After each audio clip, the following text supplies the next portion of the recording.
మహిళా home minister మీరే సందేశం ఇస్తున్నారమ్మా. ఇంకొకసారి మళ్ళీ రిపీట్ అయితే ఈసారి గుంటూరులో మహిళలు కాదంట, రాష్ట్రం మొత్తం మహిళలు వచ్చి దాడి చేస్తారంట. ఆ ఎమ్మెల్యే గారు ఎంత అనుకుంటున్నారు? అధికారం అనేది వీళ్ళలాంటిది, తిరుగుతూ ఉంటుంది, ఎక్కడికి పోదు.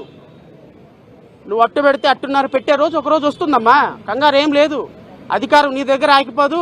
మీ చంద్రబాబు నాయుడు సెలేసుకొని ముఖ్యమంత్రిగా ఉండడు, మీ నారా లోకేష్ 24 గంటలు మిమ్మల్ని కాపాడు. ఒకరోజు అధికారం చేంజ్ అవుతుంది, మనసు చేంజ్ అవుతుంది, మాట చేంజ్ అవుతుంది, యాటిట్యూడ్ చేంజ్ అవుతుంది.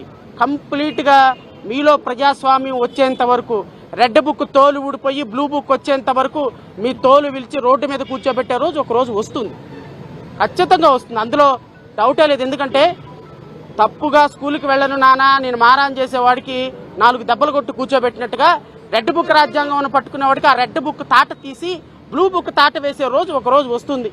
ఆ వచ్చే రోజు కోసం మాలాంటి వాళ్ళందరం కూడా పనిచేస్తాం. సో అల్టిమేట్గా నేను చెప్పేది, ఒక పార్టీగా వైఎస్ఆర్సీపీ లాంటి ఒక పార్టీలో ఉన్నటువంటి వ్యక్తికే ఇలాంటి పరిస్థితి వస్తే రేపు మాలాంటి చిన్న పార్టీలకు మాట్లాడేటప్పుడు మాలాంటి చిన్న పార్టీలకి భరోసా ఉండదు. కాబట్టి ఖచ్చితంగా ప్రజాస్వామ్య దేశంలో ప్రతిపక్షాలన్నీ ఒకరికొకరు కలిసి పనిచేయాలి. ప్రజాస్వామ్యంలో ప్రతిపక్షాలన్నీ కలిసి పాలకపక్షం మీద పోరాటం చేయాలి. It is called democracy.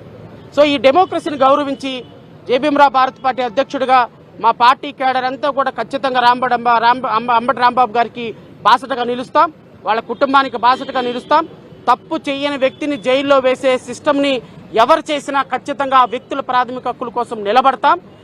Ambati Rambabu గారు విడుదలయ్యేంత వరకు పోరాడతాం. ఖచ్చితంగా వారి